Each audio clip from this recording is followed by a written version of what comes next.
आधे घंटे बाद मैं मतलूबा क्वार्टर के सामने था। रिक्शे वाले को फारिग करके मैं ताला खोलकर अंदर दाखिल हो गया। 2 कमरे, उनके सामने छोटा सा बरामदा, बावर्ची खाना, बैतुल खला और गुस्ल खाने पर मुश्तमिल वो एक साफ सुथरा सा क्वार्टर था। छोटा सा सहन जिसमें बस 2 चारपाइयां पहलू ब पहलू आ सकती थी। बरामदे में खड़ी इंडियन साख्त की नई बाइक देखकर मुझे खुशी हुई। बैरूनी दरवाजा कुंडी करके मैं अंदर घुस गया। बाइक का हेलमेट और चाबी मुझे कमरे के अंदर मेज पर पड़ा नजर आया था। दोनों कमरों पर सरसरी निगाह डालकर मैंने एक चारपाई को अपने सोने के लिए पसंद किया और बिस्तर झाड़ कर लेट गया। नामालूम किस वक्त आदित्य वर्मा मुझे अगली प्लानिंग से आगाह करता था। उस वक्त तक रावी चैन ही लिखता नजर आता था। मुझे हफ्ता यूं ही बेकार रहना पड़ा। इस दौरान मैं एक करीबी होटल पर जाकर 2 वक्त खाना खाता और बस उसके बाद उसी क्वार्टर में रहता, क्योंकि आदित्य वर्मा ने मुझे फजूल घूमने से मना किया था। वो जुम्मे का दिन था। 11 बजे के करीब किसी ने क्वार्टर के दरवाजे पर दस्तक दी। मेरा दिल बेख्तियार धड़क उठा। यूं भी दुश्मन मुल्क में रहने वाले को हर वक्त पकड़े जाने का धड़का लगा रहता है।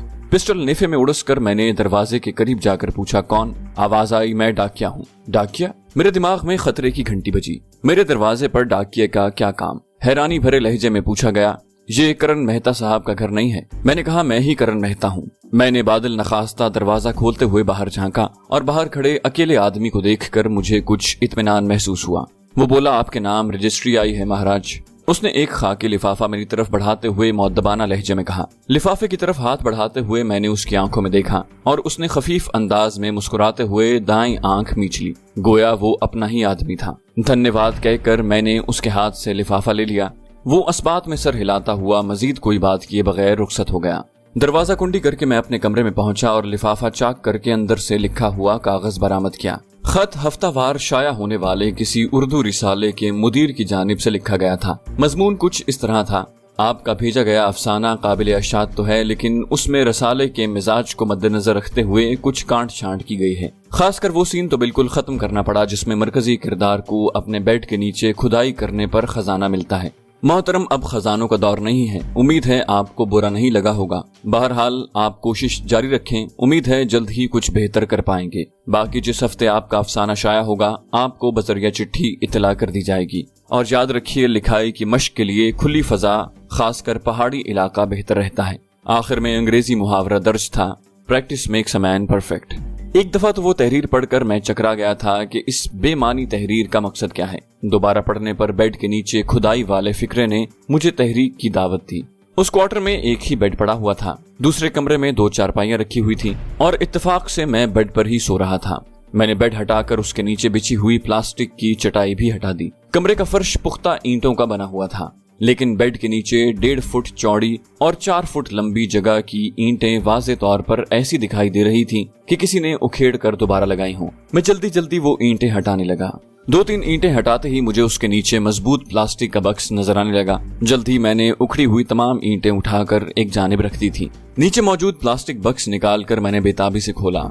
उसमें एक स्नाइपर राइफल और स्नाइपर्स के काम आने वाला दूसरा सामान भरा हुआ था, लेकिन वहाँ रूस की इजाद करदा ड्रैगनॉफ राइफल की बजाय इसराइली साख्त की गैलिल राइफल पड़ी हुई थी। खुशकिस्मती से गैलिल को भी ज्यादा नहीं तो थोड़ा बहुत इस्तेमाल कर चुका था मैं। कारगर रेंज दोनों राइफलों का 1000 मीटर है। ड्रैगनॉफ स्नाइपर राइफल की मैगजीन में 10 गोलियां पड़ती हैं, जबकि गैलिल की मैगजीन में 20 गोलियों की गुंजाइश है। अलबत्ता गैलिल ड्रैगनॉफ के मुकाबले में वजन में थोड़ी ज्यादा है, लेकिन कारकर्दगी में उससे बेहतर है। वजन में ज्यादा का मतलब कोई ये न ले कि गैलिल कोई बहुत ही वजनी राइफल है। गैलिल का मजमूई वजन 6.5 किलो है। यकीनन ये कोई इतना वजन नहीं है कि किसी स्नाइपर को साथ फिराने में कोई तकलीफ महसूस हो। अमेरिका में स्नाइपर कोर्स के दौरान मुझे गैलिल से 2-3 मरतबा फायर करने का मौका मिला था। अलबत्ता ड्रैगनॉफ राइफल से मैं फायर की काफी मशक कर चुका था और पाकिस्तान से आते वक्त मुझे यही बताया गया था कि इंडिया में मुझे ड्रैगनॉफ राइफल मिलेगी। इसके बावजूद ड्रैगनॉफ की बजाय गैलिल को पाकर मुझे खुशी महसूस हुई थी। यकीनन तहरीर में मौजूद आखिरी फिक्रा practice makes a man perfect का मतलब यही था कि मुझे मशक की दावत दी गई थी और मशक के लिए पहाड़ी इलाका तजवीज किया गया था। राइफल के मिलते ही सारी तहरीर एकदम वाज़ेह हो गई थी। सादा अल्फाज में मुझे ये बताया गया था कि मैं अगले हुक्म तक गैलिल राइफल के साथ मशक करूं। उसी बक्स में गैलिल का एमुनिशन भी पड़ा हुआ था। 200 गोलियों का मतलब ये था कि मैं 199 गोलियां मशक के लिए इस्तेमाल कर सकता था। हदफ के लिए मुझे यूं भी एक ही गोली दरकार थी। राइफल के पुर्जों के साथ मौजूद आला क्वालिटी का साइलेंसर यकीनन मुझे छुप कर मशक करने में मदद देने वाला था, बल्कि साइलेंसर के अलावा तो मशक करना नामुमकिन हो जाता। मैंने एक बार राइफल के पुर्जों को मुकम्मल जोड़कर इत्मीनान कर लिया था कि राइफल सही काम कर रही है। उसके बाद दोबारा पुर्जों को खोलकर एक सफरी बैग में डाल लिया। सबसे पहले मैंने करीबी होटल पर जाकर दिन का खाना खाया और फिर क्वार्टर पर वापस आकर सफरी बैग कंधों में डालकर बाइक को क्वार्टर से बाहर ले आया। चेक करने पर बाइक की टैंकी पेट्रोल से भरी नजर आई। बाइक की हालत बता रही थी कि वो मेरी आमद से 1-2 दिन पहले ही खरीदी गई है। दरमियानी रफ्तार से मोटरसाइकिल चलाते हुए मैं शहर के मज़ाफात में मौजूद पहाड़ी सिलसिले की जानिब रवाना हो गया। घंटे भर बाद ही मैं ऐसी जगह पहुंच गया था जहां मैं बगैर किसी मदाखलत के मशक कर सकता था। साइलेंसर की मौजूदगी ने यूं भी फायर से पैदा होने वाली आवाज से बेफिक्र कर दिया था। 2-2.5 घंटे के अंदर मैंने फायर करते हुए गैलिल की टेलीस्कोप साइट को अच्छी तरह जांच कर अपने मुताबिक ढाल लिया था। इस दौरान मैंने 50 राउंड फायर किए थे। आखिरी 10 राउंड मैंने 1000 मीटर के फासले पर फायर किए थे। निशाने की दुरुस्तगी से मुतमईन होकर मैंने राइफल को खोलकर सफरी बैग में डाला और वापसी की राह ली। अपने क्वार्टर में पहुंचकर मैंने राइफल की बैरल और फायर से गंदे होने वाले पुर्जों को अच्छी तरह साफ किया। गर्म उबलता पानी भी बैरल में डाला ताकि सफाई में कोई कमी न रह जाए। यूं भी जिस हथियार को फायर के बाद साफ न किया जाए वो खराब हो जाता है और एक स्नाइपर तो अपने हथियार की सफाई के बारे में बहुत ज्यादा हसास होता है। गैलिल को साफ करके मैंने हल्का सा तेल लगाकर वापस बैग में डाला। अब मुझे मजीद मशक की जरूरत नहीं थी। अगले 4 दिन तक आदित्य वर्मा की जानिब से फिर खामोशी छा गई। 5वें दिन मैं अपने मखसूस वक्त पर दोपहर के खाने के लिए कमरे से निकला। बैरूनी दरवाजे की कुंडी खोलने से पहले मेरी नजर सफेद रंग के लिफाफे पर पड़ी जो यकीनन किसी ने दरवाजे के नीचे से अंदर धकेला था। लिफाफा उठाकर मैं वापस पलटा। कमरे में दाखिल होते ही मैंने बेसब्री से लिफाफा खोला। वहाँ फकत चंद अल्फाज लिखे हुए थे। होटल और कमरा नंबर के बारे में आप जानते हैं। इतना लिखकर आने वाले कल की तारीख और दिन के 3 बजे का वक्त दर्ज था और वहां पर मैं सिर्फ एक होटल से वाकिफ था जहां मैंने उस शहर में वारिद होने के साथ पहली रात गुजारी थी। गोया मुझे हनुमान जी होटल कमरा नंबर 27 का बताया गया था। यकीनन आदित्य वर्मा का कोड वर्ड्स में मुझ तक पैगाम पहुंचाने का मकसद यही था कि अगर उसकी लिखी हुई चिट्ठी किसी और के हाथ लग भी जाती तो वो उससे कोई फायदा नहीं उठा सकता था। बहरहाल ये जासूसों का अपना तरीकाकार था और मैंने गो जासूस बनने की कोई तरबियत तो हासिल नहीं की थी। इसके बावजूद इस बारे में काफी कुछ जानता था कि कमांडोज की जेरे निगरानी में भी चंद कोर्स कर चुका था। इसी तरह अमेरिका में भी हमें दुश्मन स्नाइपर्स के तरीक़ाकार और उनकी चालों वगैरह के बारे में काफी तफसील से बताया गया था। इसी तरह ये भी सिखाया गया था कि एक स्नाइपर दुश्मन मुल्क में जाकर खुद को किस तरह दुश्मन की गिरफ्त में आने से बचा सकता है। ये असबाब किसी भी तरह जासूसी पढ़ाई से कम नहीं थे। यही वजह थी कि दोनों मर्तबा आदित्य वर्मा के खत पढ़ते हुए मुझे मतलब समझने में ज्यादा दिक्कत का सामना नहीं हुआ। अगले दिन मैं मतलूबा वक्त से घंटा भर पहले हनुमान जी होटल में पहुंच गया था। 3 बजे तक का वक्त मैंने चाय पीते और हॉल की दीवार पर टंगी बड़ी LCD पर चलती फिल्म देखते गुजारा। 3 बजने में 5 मिनट रहते थे जब मैं सीढ़ियों के जरिए होटल की दूसरी मंजिल पर पहुंचा। कमरा नंबर 27 में एक रात गुजार चुका था और मुझे यकीन था कि रुक्के में उसी कमरे की बाबत बताया गया था। इसके बावजूद दरवाजे पर दस्तक देते वक्त मेरे दिल में हल्का सा धड़का मौजूद था। दस्तक के जवाब में मुझे फौरन जवाब मौसूल हुआ, दरवाजा खुला हुआ है, आ जाओ। अंदर घुसते ही मेरी नजर सोफे पर बैठे हुए एक कबूल सूरत जवान पर पड़ी। उसकी उम्र का अंदाजा मैंने 35-36 साल के करीब लगाया था। उसके सामने पड़ी टेबल पर देसी शराब की एक बोतल और 2 ग्लास रखे हुए थे। एक ग्लास आधा भरा हुआ जबकि दूसरा खाली था। खुशामदीद। उसने बैठे बैठे मेरी जानिब मुसाफे के लिए हाथ बढ़ाया। उसे हाथ मिलाकर मैंने भी उसके सामने कुर्सी संभाल ली। वो दूसरे ग्लास में भी शराब उंडेलने लगा। मैंने कहा, मैं ये नहीं पीता। वो बोला, मैं भी नहीं पीता। हल्के से मुस्कुराते हुए उसने आधे से ज्यादा ग्लास भर कर मेरे सामने रख दिया। मेरा नाम धीरज वधावा है। मैंने कहा, करण मेहता। यकीनन इस बात से हम दोनों वाकिफ थे कि हम दोनों के बताए गए नाम फर्जी थे। वो बोला, परसों दोपहर के 4 बजे अवामी पार्क में रंजीत चोपड़ा का जलसा है। इंतखाबात में 5-6 माह पड़े हैं लेकिन उसने अपनी इंतखाबी मुहिम शुरू कर दी है। हुकूमत की तरफ से उसे काफी सपोर्ट किया जा रहा है। उसकी हिफाजत का भी खातिर खा इंतजाम किया गया है। बुलेट प्रूफ गाड़ी उसे मिली हुई है। 4-5 मुहाफिज हर वक्त उसके साथ होते हैं। उसका मकान भी पुलिस के साथ खुफिया एजेंसी के बंदों के निर्गे में रहता है और ऐसा पाकिस्तानी सरकार की तरफ से उसके मुतालबे के बाद किया गया है। बल्कि सच कहूँ तो उस पर होने वाले एक नाकाम हमले के बाद उसकी हिफाजत को इतनी ज्यादा अहमियत दी गई है। ये बात शायद तुम्हारे लिए हैरानी का बायस बने कि उस पर हमला ना तो किसी पाकिस्तानी जासूस ने किया और ना ये काम पाकिस्तान से आए हुए किसी स्नाइपर या कमांडो ने किया। मैं उस पर हमला होने की बात से लाइल्म था लेकिन उसके साथ जो बात धीरज कर रहा था वो और भी हैरान करने वाली थी। मैं सवाल पूछे बगैर न रह सका, फिर हमलावर कौन था? वो बोला, ये काम उसने खुद करवाया है और इस वजह से उसकी हिफाजत को मजीद बेहतर बना दिया गया है। میں نے گہرا سانس لے کر کہا۔ وہ بولا بہرحال اب انتخاب میں کامیابی کے بعد تو اس کی پانچوں گھی اور سر کڑائی میں ہوگا، یوں بھی ان انتخابات میں اس کی کامیابی 99% یقینی ہے۔ اس کے ساتھ یہ بات بھی آپ کے ذہن میں رہے کہ اگر پرسوں کا حملہ ناکام ہو گیا تو اس کے بعد اس کی حفاظت کو مزید بہتر بنا دیا جائے گا، بلکہ وہ خود بھی محتاط ہو کر قلعہ بند ہو جائے گا۔ میں نے پوچھا منصوبہ کیا ہے؟ وہ بولا منصوبہ بنانا آپ کا کام ہے، تفصیلات پوچھ سکتے ہیں، کوئی چیز چاہیے تو بتا سکتے ہیں۔ میں نے کہا عوامی پارک کا نقشہ چاہیے۔ اس نے کوٹ کی اندرونی جیب سے ایک تہہ کیا ہوا کاغذ نکال کر میری طرف بڑھا دیا، یہ لو۔ میں نے پوچھا پارک کے اطراف میں کوئی ایسی عمارت جہاں سے سٹیج نظر آ سکے؟ وہ بولا نقشے میں پارک اور اس کے دائیں بائیں کے سارے علاقے کی تفصیلات نمبر 1 نے خود باریک بینی سے درج کر دی ہیں۔ میرے منہ سے نادانستگی سے نکلا نمبر 1۔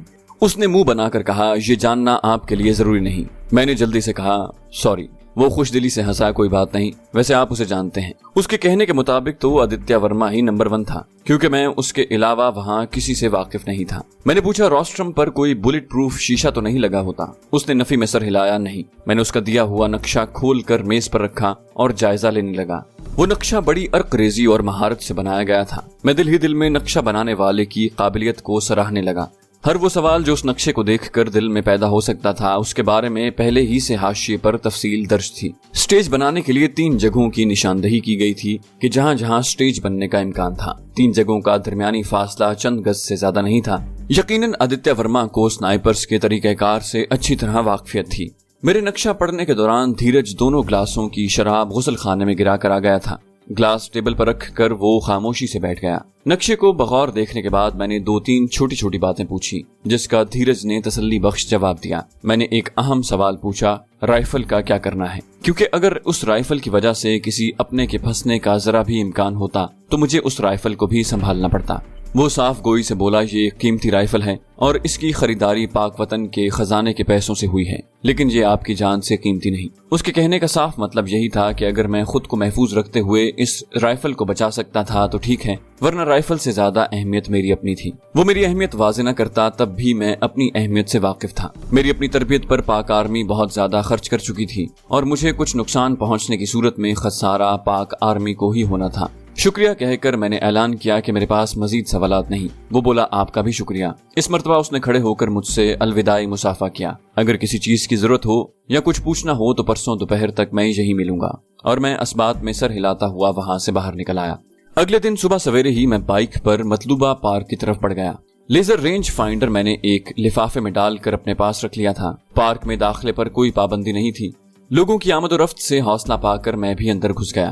پارک کی 4 دیواری کی جگہ لوہے کا مضبوط جنگلہ لگا ہوا تھا، جس کی بلندی 5 فٹ کے قریب تھی، اور پھر جنگلے کے ساتھ لگے ہوئے درخت نظری دیکھ بھال کے لیے بہت بڑی رکاوٹ تھے۔ سٹیج بنانے کی جگہ پارک کے شرقی جانب تھی۔ اس طرف جنگلے سے باہر کچھ دکانوں کی عقبی دیوار پڑتی تھی اور دکانوں کی چھت پر لامحالہ سیکیورٹی نے موجود ہونا تھا۔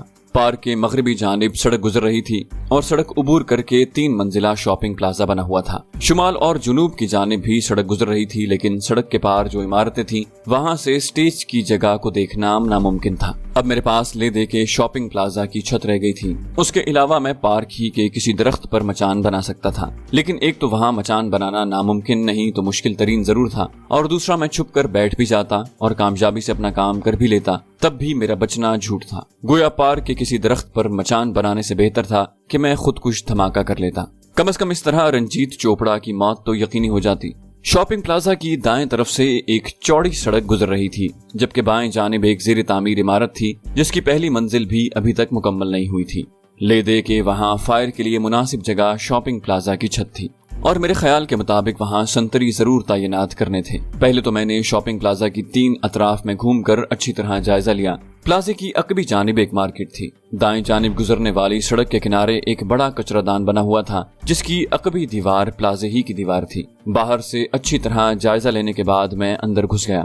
داخلی دروازے پر واک تھرو گیٹ بنا ہوا تھا جس سے گزر کر لوگ اندر جا رہے تھے، لیکن مجھے اس گیٹ کا اس لیے کوئی خاص فائدہ نظر نہیں آیا کہ کافی لوگوں کے گزرنے پر وہ مخصوص سائرن بجا کر اعلان کر رہا تھا کہ متعلقہ افراد کے پاس لوہے یا دھات کی کوئی چیز موجود ہے، لیکن اس کے قریب کرسیاں رکھے 2 محافظ اس آواز پر کوئی دھیان نہیں دے رہے تھے، کیونکہ واک تھرو گیٹ کی سیٹی تو موبائل فون اور موٹر سائیکل کار کی چابی وغیرہ سے بھی بج اٹھتی ہے۔ البتہ کسی کے ہاتھ میں بیگ وغیرہ کی موجودگی میں محافظ سرسری انداز میں چیک کر لیتے۔